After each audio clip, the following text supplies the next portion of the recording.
Hi, my name is Sam and welcome to my YouTube channel.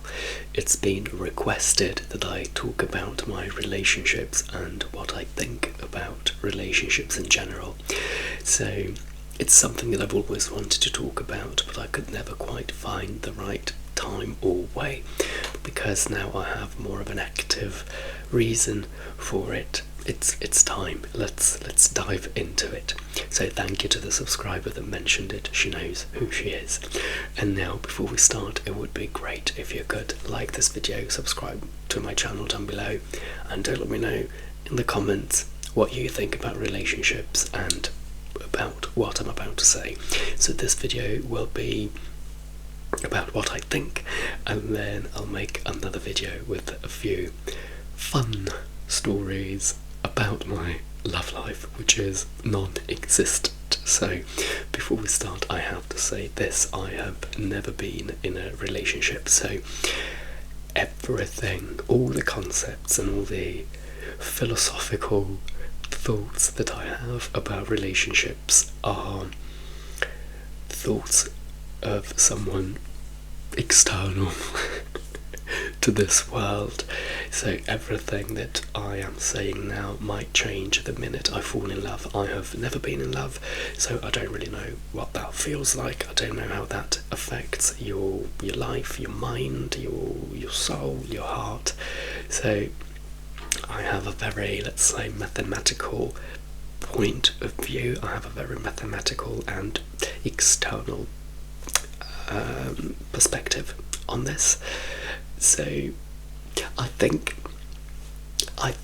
sometimes my point of view helps people who are in a relationship to see or to look at what's happening in their relationship a bit more clearly, because I am very scientific about it, and I don't take into consideration the emotional element, because I don't know how that can affect you. So I just comment on the facts. I comment on the science, on the evidence, which again I think can be very helpful, because once you are engulfed in this strong feeling of love, which again I can't relate to, I think obviously your vision gets a little bit blurred and clouded. So I think it's good to have a more brutal external approach, but obviously again there is more to it, so I can't relate to that, but I can only relate to what I see. So where to start? So up until I was 19, I never wanted to be in a relationship. I've always known I was gay. I never found out, so I knew that I was gay even when I was very young, but I actively did not want to be in a relationship. So to the point where actually I never saw the point of coming out to my family, because I thought that, what's the point? I will never bring a guy home anyway. But obviously there is more to that. Obviously my friends had relationships, but I was most genuinely not interested. Again, I would have picked a guy if I'd had to be in a relationship, but I could not have cared less. Why? So I was a very bizarre kid. As you may know if you've seen this channel before, I like maths, I like languages, I was a geek, I have a very scientific mind, and I think I have some elements of social ineptitude that comes with being very scientific. I've grown out of it. I've worked a lot on myself, but I was more or less a robot when I was a child. I just wanted to perform. That's what I wanted to do. I had friends, don't get me wrong. In fact, actually, although I was and I still am extremely shy. So in secondary school, in my class, there was 27 of us, and for some reason, completely unknown and mysterious to me, I was the only one who got along with everyone. Because there were so many of us, there were a lot of different small groups. They all hated each other, but I was the butterfly flitting from one group to the other. again, I don't know why. I don't know what people saw in me.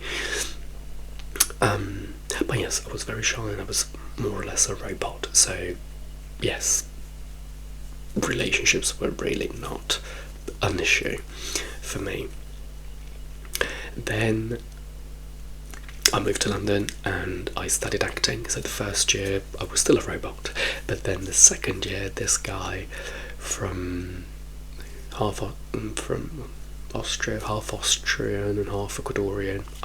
That's what he kept saying. He joined the class, and that's when I think I fell in love with him, but it was a very bizarre situation in the sense that, so we were in the same class for 9 months, and he knew what he was doing, and he was allegedly bisexual, but I think it's definitely more gay. But the fact that he said he was bisexual is very important, because he basically clung on to me, and we became very close friends. But he would make the way he looked at me, the things he said, we all thought he was into me, and I thought at first I thought it was just me saying things because I really fancied him. But then even all the other people there confirmed that it was clear that he was hitting on me hard. So, so I did feel love, I suppose, but it was all new to me, and it was so unexpected. And again, for someone like me who was a robot, it was even more traumatic, I would say. But I was very happy to go along with it. But this guy then, again, he kept, he always waited for me to go for lunch together, which friends do, but again, there was more to it, absolutely, and everyone else saw it.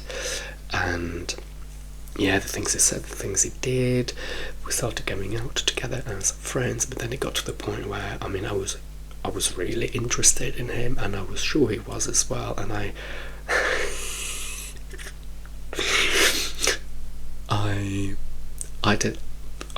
was an actor, so obviously I went very dramatic, and I think we went to the cinema once, and then he went home. Well, we both went home, so he went to...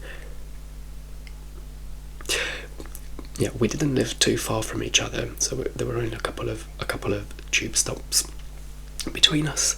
So I think we went home, so he went to his house and I went to mine. But then when he got on the train to go to his house, I thought, okay, it's now or never.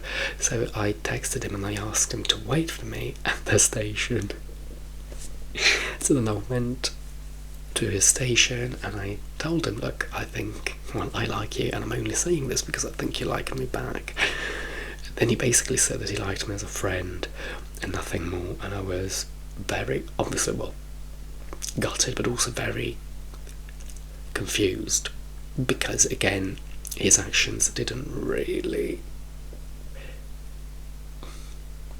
they didn't really match his words. The evidence, as a scientist, the evidence did not really match the theory. But what do I know? And I even told him, look, I completely understand if you don't want to be friends anymore because this is awkward. And said, no, let's keep being friends. And we did.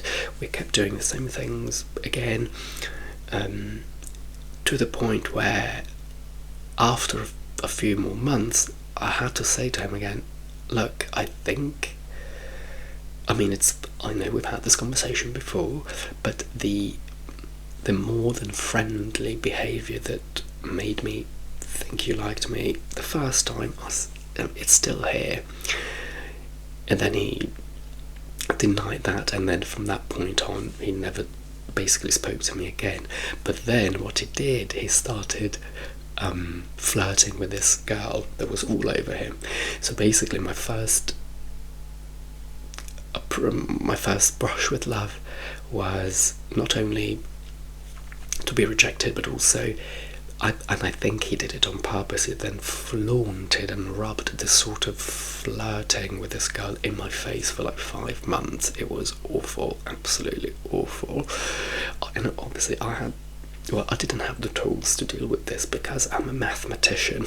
I'm not someone who deals with these things. I mean, I do deal with these things. For a mathematician, I'm very emotional and very much, too much, in touch with my feelings and my emotions. But, at the time, it was all very new for me.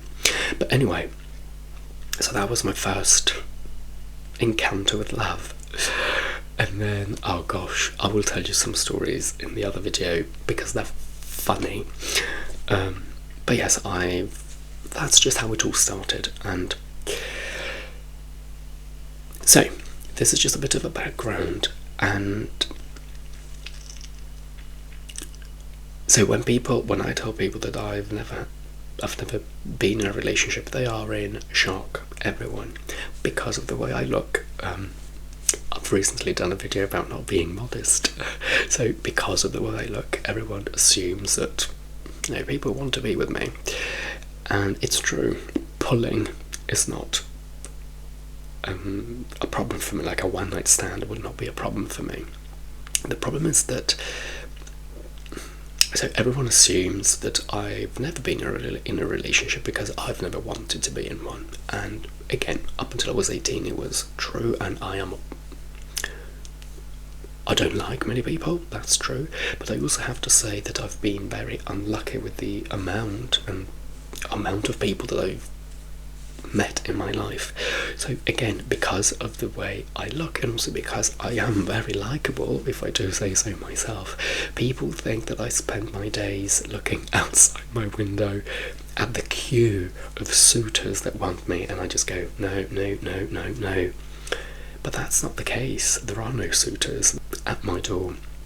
So, although yes, everyone wants to sleep with me, not many people have ever wanted to go any further. Now, there have been a few people, every now and then, but yes, the people that I've met, I didn't particularly feel a spark with. So, I mean, that's no one's fault, but that's a bit more, I can take the blame for that. But again, it's not like I have people asking me out on a date every week. So yes, and although I've never been in a relationship, especially at the very beginning of my love life, I met a lot of these bastards, like this guy at my school. I mean, the fact that he didn't like me as a potential boyfriend is fine. I'm not angry at him for that. It's the way he dealt with it, because again, he was flirting, and that's why I don't like performers, although I am one. He is full of himself, which I am as well, but he is full of himself in a pathological way. And so he loved the attention, he loved the fact that he had also the girl to rub in my face. So it's the way that he dealt with it. He was a bastard in that respect. And then after him, I met another guy who was very bad. I mean, nobody ever abused me physically or mentally, because there was never even a relationship to begin with, but he did play games. And remember that I was very immature in that respect, because I was only just starting to become a human being from a robot. So yes, and I know we've all had people that have treated us badly, so it's not just me, but I've only ever had those. Yes, I've had a couple, and when I say a couple, I mean very few people that, yes, were nice, but I didn't feel a spark with, which is fine. And then the very, very, very few that I did feel a spark with were all other tourists, so they were visiting London, and I didn't know that when I met them, or I was visiting somewhere, and we met, and obviously nothing could happen beside that 5 days. So that's my love life. Again, I will take responsibility for some of the things that I'm going to say about why I think it will be hard for me to find someone. But again, it's not like I have a new date every week. Dating apps, I've tried them all, and they don't work for me. Not because I don't like them, but obviously we have Grindr, which is more about sex, although quite a few people end up being in a relationship through Grindr. Maybe it started out as sex and then they clicked, or maybe, some people do genuinely just want to find friends and a potential relationship on Grindr, which I'm very open to as well. There are, like, Tinder never worked for me. There is another one called Hinge, which is quite popular here in England, well, at least in London, and quite a few people are together through it. Now, I have been on a couple of dates, and they were all through Hinge and Tinder, but again, a couple, and yeah, they were nice. Again, nothing came of them apart from one. Well, oh my gosh, yes, one happened last year, almost a year ago now, and that was a shame. But hey, I'll try to remember to tell you about this guy later. But with me on Hinge, people just, all these guys just chat and chat and chat and chat and chat. Now, I don't have time to chat because I don't even know how many jobs I have. I've lost count. Also, I don't like chatting. I don't like social media. I don't like chatting over the phone. And if it's a friend, maybe, but because we've never met, this is my approach. I know some people love chatting for a long time because they want to know that they're not wasting their time meeting someone that they could never have anything with. I'm the opposite. I'd rather meet, so I don't fall in love with the idea of this guy. I don't start having false misconceptions about the guy. I just want to meet. If we click, great. If we don't, let's move on. It doesn't mean that after one text we need to meet, but I don't want to have a week-long conversation where it gets to the point where they ask me, say good morning, did you sleep well? I don't want that. If I don't know you, I want to meet you first, and then we can have those texts if you really want to. But yes, they just chat and chat and chat, and again, the dates that I got out of Tinder must have been 2. Other people go on a Hinge date every week. So again, I strongly, unfortunately, I've come to believe in bad luck, and I really do want to make a video about that, but I need to think about it carefully. And I've had extremely bad luck when it comes to the amount of people that were presented to me. Then what I did with the few people that I was presented with is up to me. But again, the quantity is not there. Never mind the quality, but the quantity is not there. Now, I don't think I am built for a relationship. Again, this is all based on nothing because I've never been in a relationship. But I am very independent, obviously, because I've been on my own for 33 years, and I've never thought that I was built for a relationship because I don't think I can tolerate the idea of compromising. I don't like the idea of accepting things that I don't like, and it's not even the fact that I don't like the idea, it's also that I don't think I am physically and emotionally capable of it. So that scares me. It's not just that I don't like this thing, it's just that it scares me how stuck in my ways I might be.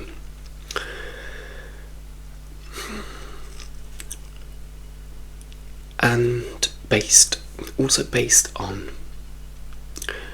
our family friends back home, I know only one happy couple. Also, my mum's age, yeah, so the older generation. I only know one happy couple. Everyone else, all the other couples that I know, it's just together out of convenience, and also because they have children now, they're comfortable in their lives, but there is no, there is no spark maybe anymore, but it's just that they're together because, what else can you do? So I don't think I have great examples of love back home. My dad left when I was 10, so I don't even have a great example in my household.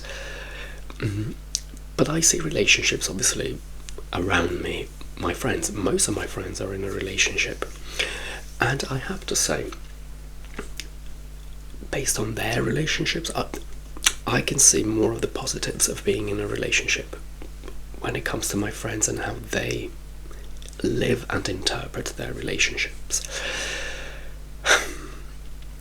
So I've come to this conclusion that I would love to try a relationship, and I've put myself out there, with these dating apps.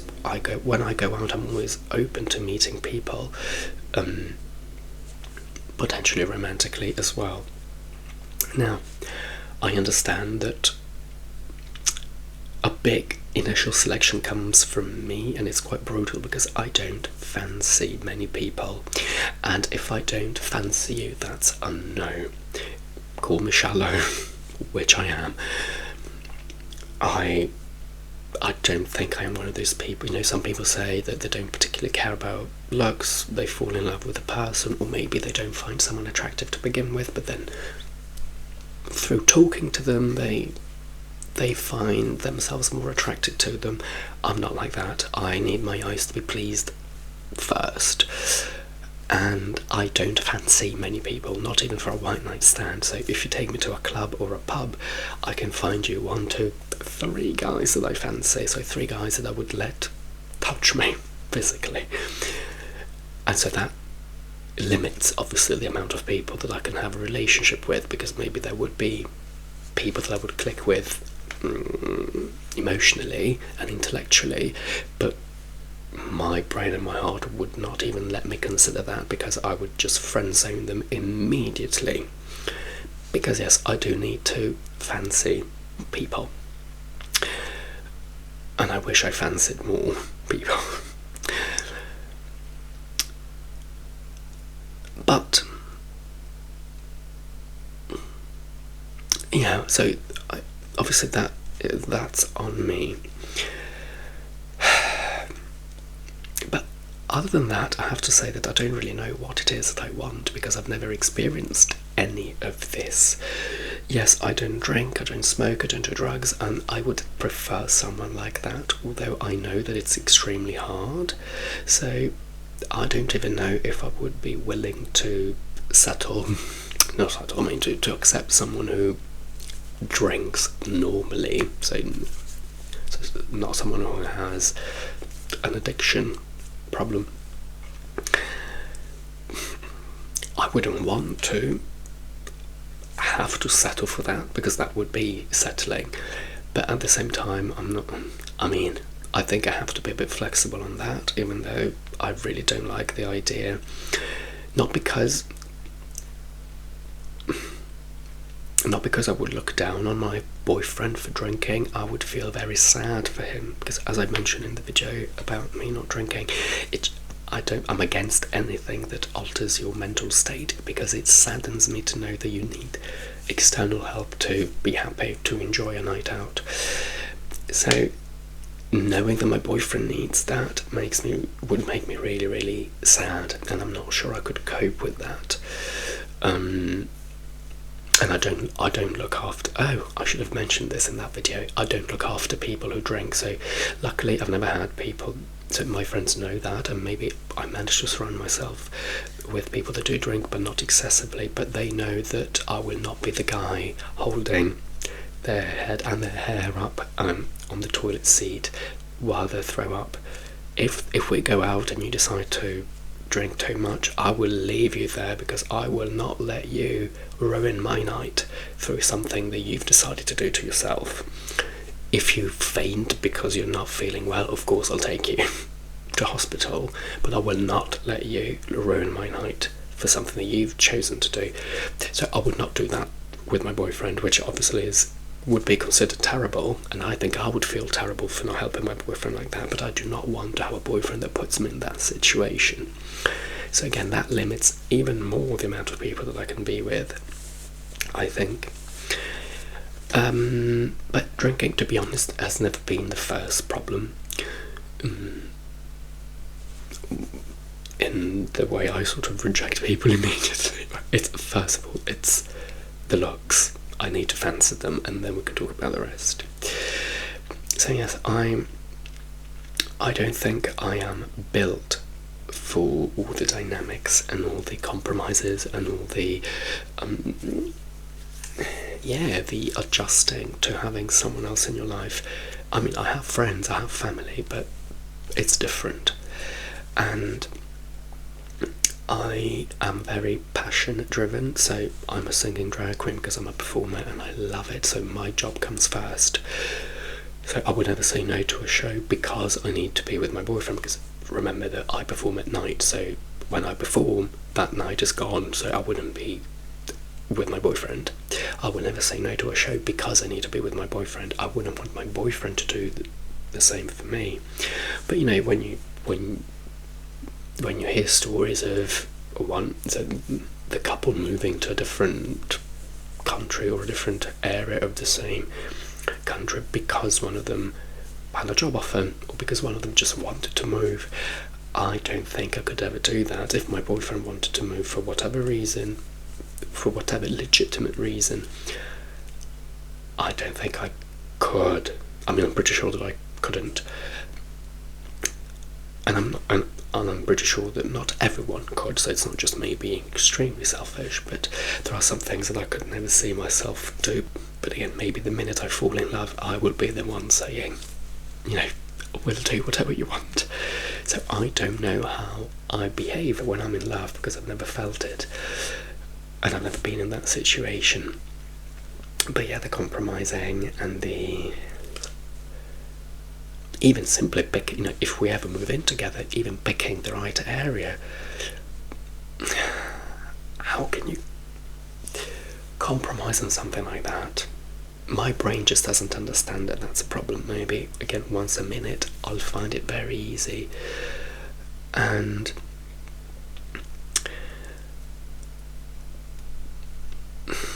I've always, yes, I do want to try and have a relationship as a social and scientific experiment because I want to see if I am built for it and if it's worth it. Because obviously, again, with the compromises and all of that, I'm sure that when you're in love, you're happy to do all of that stuff, but I really want to see if it's worth it. So if the gain is more than the pain, if the gain justifies the pain of having to compromise and suffer every now and then. And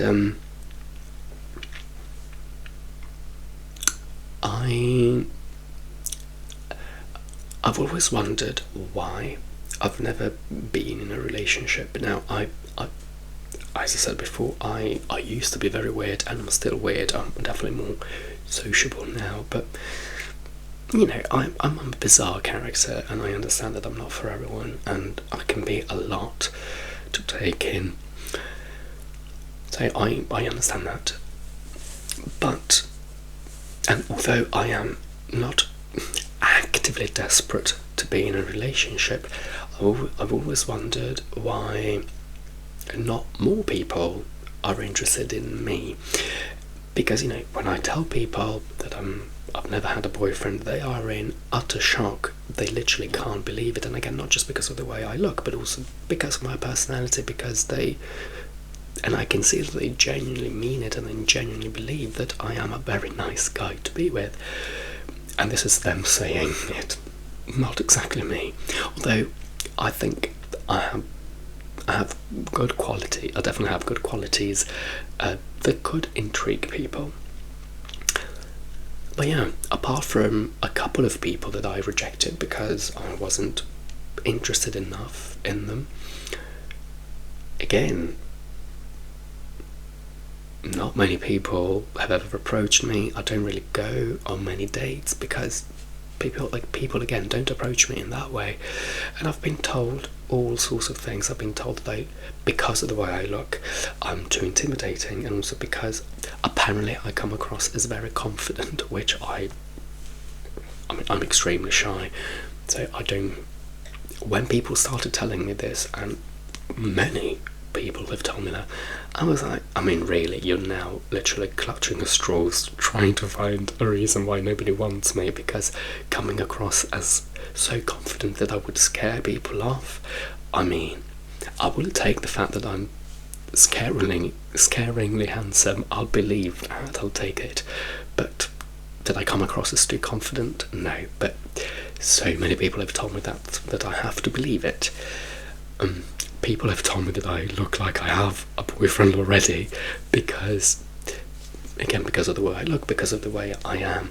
People would never assume that someone hasn't snatched me up yet. But also, I'm like, it's the gay world that I live in. Most gays have open relationships, so the fact that someone assumes that I'm in a relationship has never stopped any gay guy, from trying it on with another gay guy. So even that is a bit of a flimsy excuse. So I genuinely don't know what it is that has never made it so that I haven't had much interest in that coming from other people. And it does bother me sometimes because, I see people that I don't think are that good, and they are in a relationship now. I don't know if it's a happy relationship. I don't know what kind of deal they have. I don't know what kind of compromises they have to put themselves through. But at the end of the day, they go home to a boyfriend, to a girlfriend. Whether they're happy or not, I don't know. But yeah, I'm there thinking, well, if they can have someone, even if it's just a 3-month relationship, and then they find out that, they realise it doesn't work. I've never had that. I've never had even, my longest relationship was 5 dates, and only because I dragged it out that long, even though I knew from the very beginning that it wasn't meant to be, and I'll tell you about that in a minute.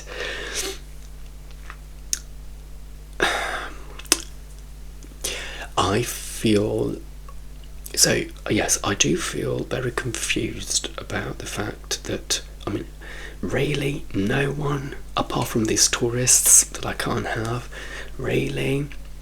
Or maybe there are a lot of interested people out there, but again, maybe because I come across as so scary and confident, they will never even dare to approach me in that way. So I don't know. So while that bothers me, I'm also sort of grateful, and I've always felt lucky that I have never been in love, so I don't miss it, which is great. Because let's say, I had a relationship 10 years ago for, I don't know, 1 year, and then I haven't had anything since.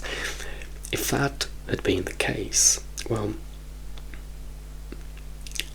now I would miss love, because I would have felt it, and I would have potentially liked it, I assume. So now I would be in a situation where I would be craving it. But luckily, I can't miss something that I've never had. So in that respect, I feel lucky.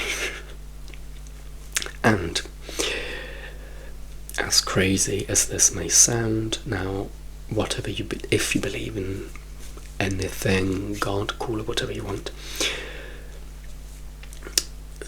although I am baffled by the fact that I've never had a relationship, I've also always thought that it's possibly for the best, and someone up there, out there, in somewhere else, is protecting me by not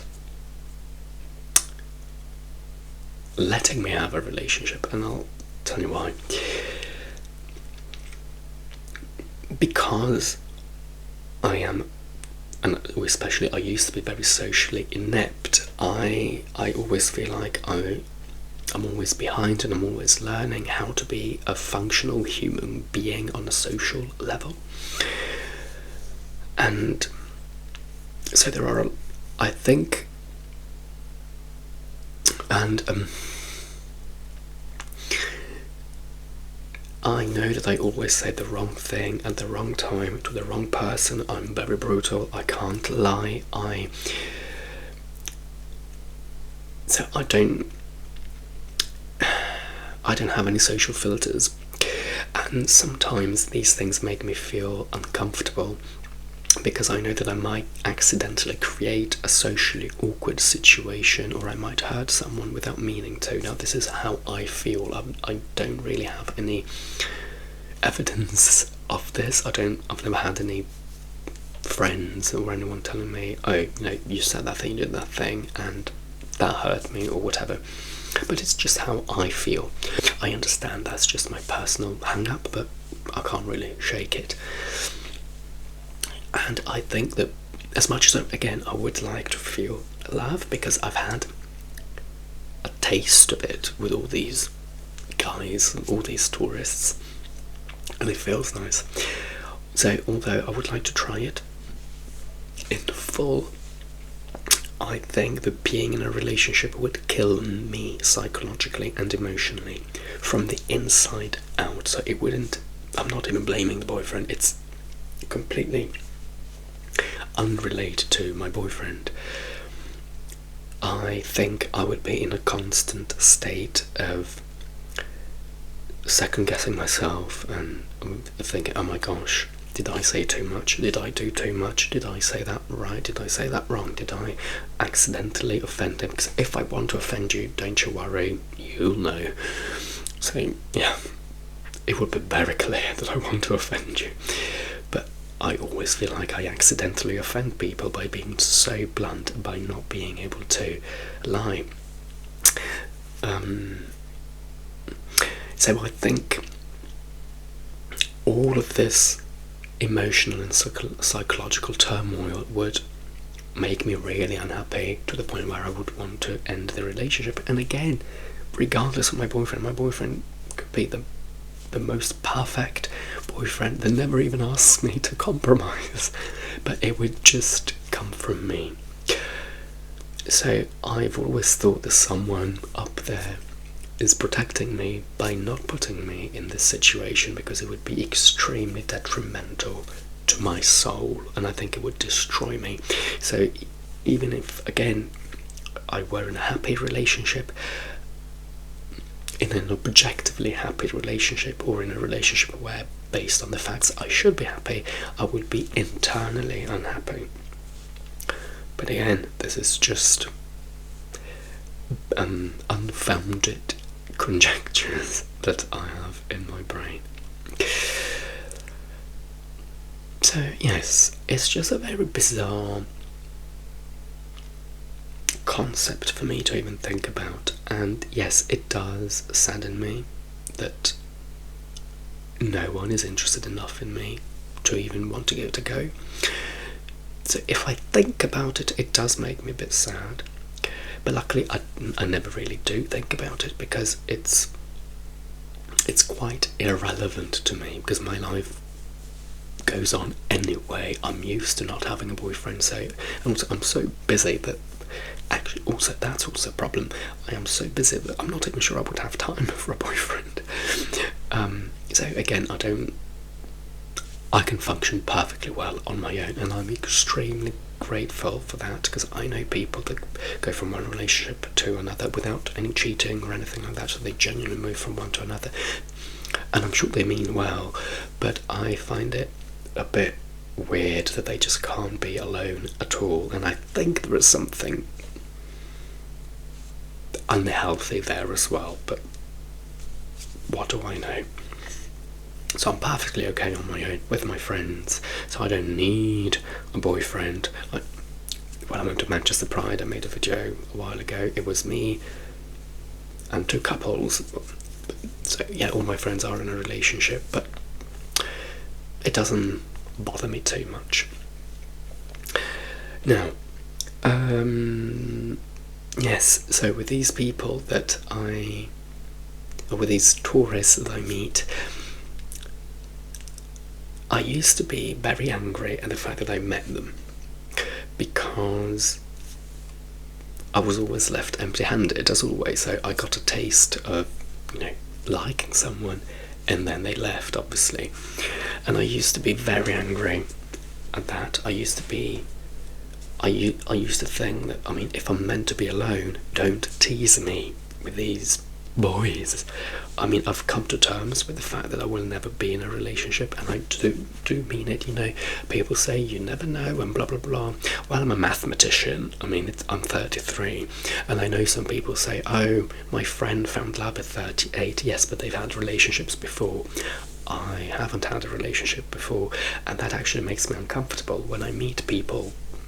Usually because I like them my age or older. Maybe because I'm a teacher, I can't tolerate the fact that they might be younger even by 1 year. So, you know, at 33 plus, you would expect people to have been in at least one short relationship. So when I tell people that I haven't, it makes me uncomfortable because I feel like I have nothing to offer. So, let's say I'm dating a 38-year-old. I would assume, and again, these are just assumptions based on nothing, but I would assume that they would want someone who knows at least how to logistically navigate a relationship. So again, in terms of compromising and how to deal with that and other mundane things that I wouldn't, daily things that I wouldn't even know. But I don't know any of that. I would have to literally start from scratch. So someone who's 38 may not want to train me to be in a relationship, if you know what I mean. So that makes me uncomfortable as well, but at the same time, I mean, there's nothing I can do about it. So if they accept me for who I am, I come with no baggage, which in itself might be some kind of baggage. But so yes, I used to be angry at that, at meeting these people for like 1 or 2 days, and feeling a bit of love, and then them having to leave. But now I've changed my perspective. Now when it happens, I'm grateful, because again, although I am baffled, I am at peace with the fact that I probably will never even have one single relationship. But it's nice to be reminded that you can feel a spark with someone. So every now and then, maybe once a year, I get 24 hours of a bit of love, and I've learned to appreciate that. And it's nice to be reminded that there are people out there that you can have a good connection with. So, hi. Now, let me tell you about my longest relationship, and then I'll see if I'll tell you more. Maybe I will keep it for the rest, for the next video. So, bless his heart. I used to work in hospitality, and I have a video here. So I used to work in a lot of venues for a lot of events with a lot of people. I was an actor, so it's a very common thing for actors to do. And once I worked at this place, and there was this other guy. He was a gay guy, so it was just me and him as gays. And then, of course, we struck up a conversation, and then it turns out he's an actor as well, so a musical theatre actor. So, of course, we talked. But because I did not fancy him at all, for me, I liked talking to him, but my brain never even considered for a split second that any more than that could ever happen. But when I left, I did tell him that we should meet again, because I genuinely liked him as a person. But for me, it was obvious that it was just as friends, because I'd made no official move other than just asking him if he wanted to meet again, but I'd never made any kind of flirtatious hint. There was no touching, there was nothing. That for me, it was clear that it was just as friends. So we exchanged Facebooks at the time, I think, and then he messaged me, and based on his message, I could tell that he wanted to meet for a date. And I really didn't. That was not my intention. But then all my friends tell me that I'm too brutal about these things, so I should be a bit more open-minded. And I thought, you know what? Let me meet him, and then let's see what happens. Maybe I will like him in that way. And boy, was that a date. I mean, he really went all out, bless him. He was really, really, really sweet. He really did treat me like a princess. And then we even went to the Thames, and we went on one of the bridges where I could tell that he was trying to find the right way, the right moment to kiss me. And although I didn't feel anything, I thought, you know what, again, let me be open-minded, let me experiment a little bit. I didn't want to use him as a guinea pig, but I thought maybe this is how it starts. It doesn't have to be love at first sight all the time. So we kissed. Again, I didn't feel anything, but it was nice to be liked, obviously, because I never really had that in my life anyway. So yes, we met 4 more times, but I knew that, again, I didn't feel anything. So from the very first, before the first date even started, I knew that it wasn't going to go anywhere. I mainly met him for my friends because they kept telling me that I should, and I could tell that he was getting more and more attached, and I felt terrible. And before I tell you how it ended, that's another thing that I want to make extremely clear. I've met quite a few of these bastards, like the guy from my school. Although I've never been in a relationship, I've been hurt a lot, and that's another thing that bothers me.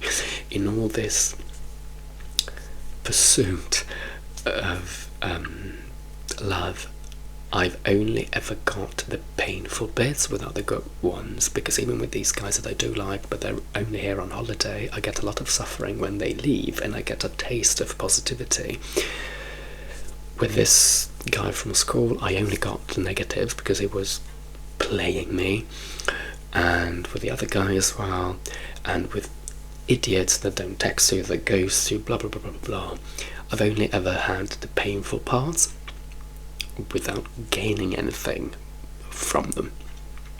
And I know that if you are in a relationship, there's always a risk that it could end. But if it's a 2-year relationship, I'm sure that in that 2 years you must have got something nice out of it as well. And then you have the pain of breaking up. I just get the pain of breaking up, or being mistreated without the 2 years of happiness beforehand. But my main worry, which I think actually works against me, is that I do not want to hurt anyone. I do not want to hurt people the way I've been hurt. And even if I hadn't been hurt, I just don't want to hurt people. So I'm always very, very clear. And as soon as I sense that I'm not 100% there, I tell them. And I know that could be a mistake, because, again, not every relationship needs to start as love at first sight. So maybe I should give it more time to grow. But again, with this guy, it was mainly the physical attraction that was not there. Everything else, I mean, he literally did treat me like a princess, but it's not even that. It's just that emotionally, yes, he is a great guy, but there was no attraction. So if I had done things the way I felt that I should, I would have said no from the very beginning. But again, because I was trying to push myself to be open-minded and open to possibilities, I gave it a go. But then I could see that it was getting more and more attached, and I wasn't going anywhere. And I really did not want to hurt him, so I had to end it. And after 5 dates,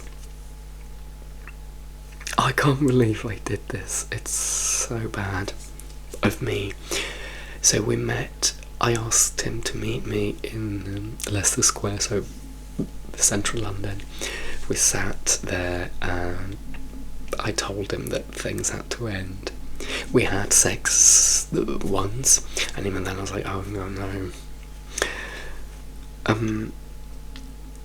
But because I could tell that was going to hurt him, because I could tell that he was getting attached already, that made me really, really sad. And I just couldn't stop crying. I could barely get my words out, and I was breaking up with him in central London. And like, he was sad, but he was a normal human being about it. He was very understanding. He thanked me for my honesty and all that. And I can't believe that I was the one breaking up with him, ultimately because he was too ugly for me. As terrible as that is, that's the reason. And I was crying in his face. I felt so bad. But that's how emotional I am. I felt terrible for him about the fact that he was going to suffer. It was so humiliating, not just because I cried for the sake of it, but because he should have been the one crying, but I wasn't. So he had to console me after I was breaking up with him. Well, yeah. So that's my longest relationship. I will tell you a couple of fun and funny stories in my other video. But yes, so I've had these. So with this guy, I didn't feel any kind of love, but with these other sort of tourists, I did feel a connection. I will tell you this one because this is not fun at all. So on Grindr, I did go on a date with a Grindr guy years ago, as an actual date, no sex involved, and I really liked him. So he is Spanish. He came here to take a gap year from university. I think he'd done 2 years at university. He wanted to take a break and then go back to finish his studies. He was only supposed to be here for 3 months, and then he found a job at Wagamama, which is a Japanese food chain here in England, and he ended up staying for 1.5 years. And so we met. I fancied him, and I liked him. I liked everything. I liked his vibe. I preferred him more on the masculine side, so he was less camp than me, which is good. And we really hit it off. We really clicked. I liked his personality, but I already knew that I shouldn't see him again after the first time, and I was devastated, because usually if I don't feel a spark, obviously what's the point in dwelling on that, so let's move on. But with him I felt a lot of sparks everywhere, but there were 2 problems, and I will take no hate for what I'm about to say, but his English was not good enough. Now, I'm an English teacher. I'm all up for foreigners who don't speak English, and I'm very happy to teach them, but I do not want to teach my boyfriend. And I want to be in a relationship with someone that can express himself fully in English. I mean, his English was very poor, and I even had this absurd scenario in my head. So let's say, he catches me in bed with another man, so he catches me red-handed while I'm cheating on him, but with my command of the language, I could just turn it around and twist it so that he feels guilty about it. I can blame him for it, only with the power of the language, because I would just crush him like a bug. He wouldn't even be able to express himself, and that would make me feel superior, and I don't want to feel superior because of a language barrier. And again, maybe I have all these extreme thoughts about language because I am a language teacher, but that really puts me off. That's really something that I need to feel we are on the same level. Of course he can have an accent, of course his English doesn't have to be perfect, it doesn't have to be a native speaker, but he needs to be fluent enough to live his life as a native. Whether he then sounds it through his accent is irrelevant, but his English was very poor. And the other problem was that he was very unhappy. because he hated living here, which is absolutely fine. At that time, he hated his life because he got stuck in London, and he got stuck in this restaurant chain. I worked for that chain for 6 months, and I can tell you that if you want to be a waiter, it's a great place to work for, because they promote you quickly, they pay you what you're owed. It's a great career choice.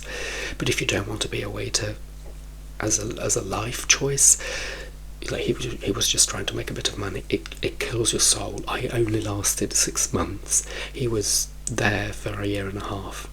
So I could absolutely understand that his life was like, he felt empty, his soul was empty, and I completely understood that. So I'm not blaming him, I'm not calling him weak or anything like that. And also, he just didn't belong here in London, which is absolutely fine. And I think I mentioned this in one of my very first videos. A lot of people, so no one who lives in London likes London. It's very just, I am one of the 5 or 6 people in London who love being here.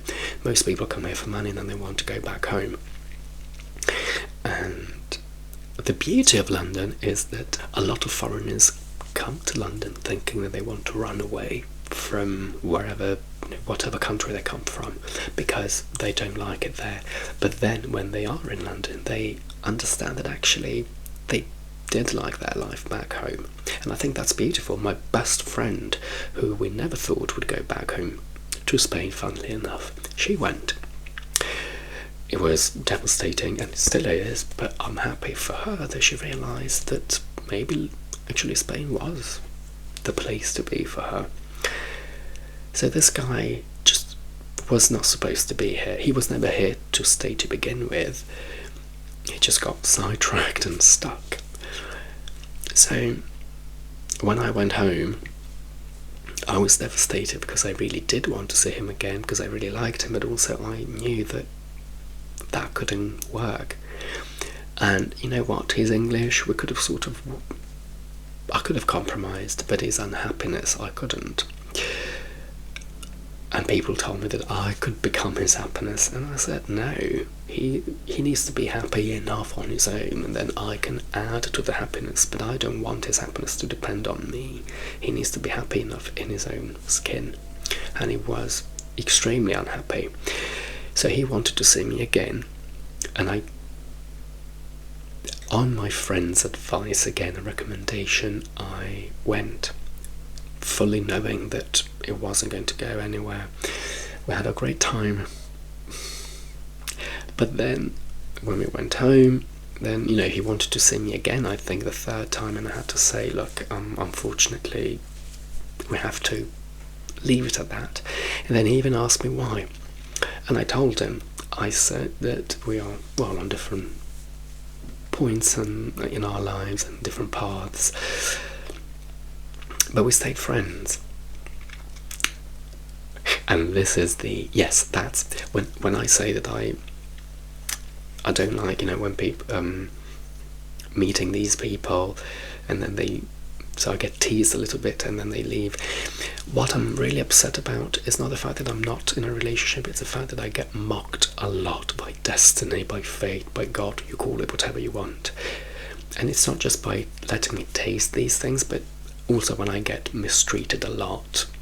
That's a mockery of it. I mean, if I'm supposed to be on my own, if I'm meant to be on my own, just leave me literally alone. Don't make me meet these guys that just treat me badly and then leave. He didn't treat me badly, but I was mocked by destiny again because we kept in touch as friends. And this was just like in the films. We went clubbing a lot. He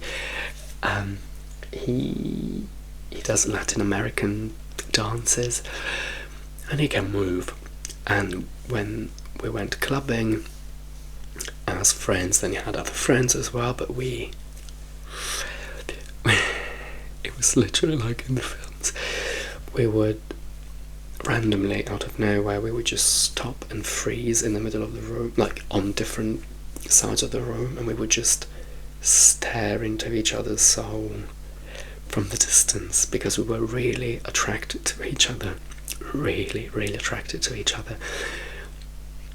physically, but also again mentally, his unhappiness did not make me hate him. So it was literally electric. I could feel the electricity in the room, but we never really did anything. And I'm happy, because I think that would have hurt me more.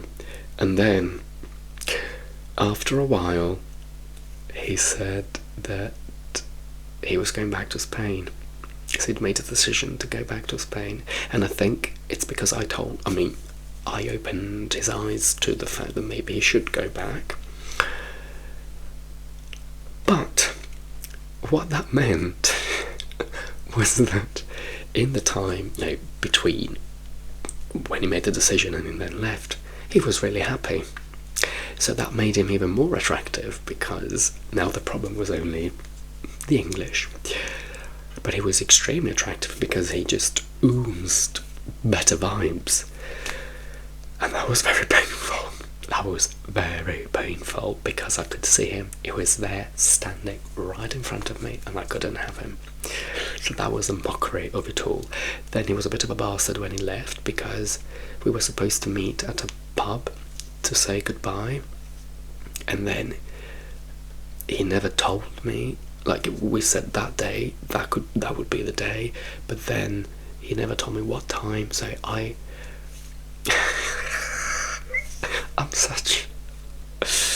that's why I shouldn't be in a relationship. I mean, the things that I've done in my life for people that I barely know. I liked him so much that I even wrote him a card wishing him good luck and telling him, that I understood what was happening, and I think I was making the right choice. And then again, so let's say it was supposed to be that, a Wednesday, so I knew that was the day, and I told him, okay, you let me know what time, because obviously you're busy packing and everything. He never contacted me. So that day I then made other plans. So I was in Central. I decided to go for dinner with another friend in Central. I carried this little card around with me for a week, just in case it would tell me, I'm free now, let's meet. That's how pathetic I am. And then, so I had the card. No, that day I don't think I had my card, because I'd given up. And also I thought, if it just randomly happens that I meet him, he doesn't deserve the card. I think I never gave him the card in the end, And then, so I was beside myself, and I was really hurt. Obviously I was hurt enough by the fact that he was leaving, but the fact that I'd never even, he didn't seem to care enough to even say a proper goodbye when he'd shown me that he did care. That really got to me. So I was in Soho, I was having dinner with a friend, and at 8 p.m. while I was having dinner, he said that he was at the pub that we said we would. No, we hadn't agreed on a pub. He said he was in Central, and he wanted to say goodbye. So he was just wondering whether I was around, but he didn't know that I was in Central. I could have been home, or I could have been out of the country for all he knew, because he hadn't got in touch with me. So just because I randomly just so happened to be in Central, I went to the place. Now this is a pub where I perform, actually, and it's extremely busy. It's a beautiful atmosphere, but not to say goodbye forever, because it was so busy, so loud. There was no romantic moment there. We couldn't even hug.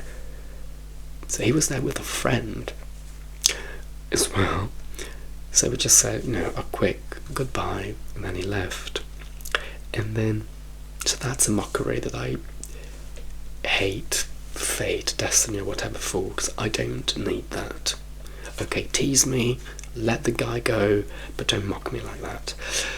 And then we kept in touch a little bit. He started sending me voice notes, and then I started replying. I never told him that I was really angry about the fact that he left, because what was the point? And also, what was the point in keeping in touch anyway? Then after a while, it sort of fizzled out. But yeah, that's more or less my love life. But the next time I'll tell you a couple of funny stories, so that will cheer you up. That will put a smile on your face. Okay, I think I've explained everything. Let me know if there are more things that you want to know about my thoughts on relationships. Let me know if you can relate. Let me know if you know anyone who's interested in me, tell them that I don't speak like this all the time. I have an actual voice. I don't just whisper and speak in a soft voice. And on that note, I will let you go, and I will see you soon. Bye bye.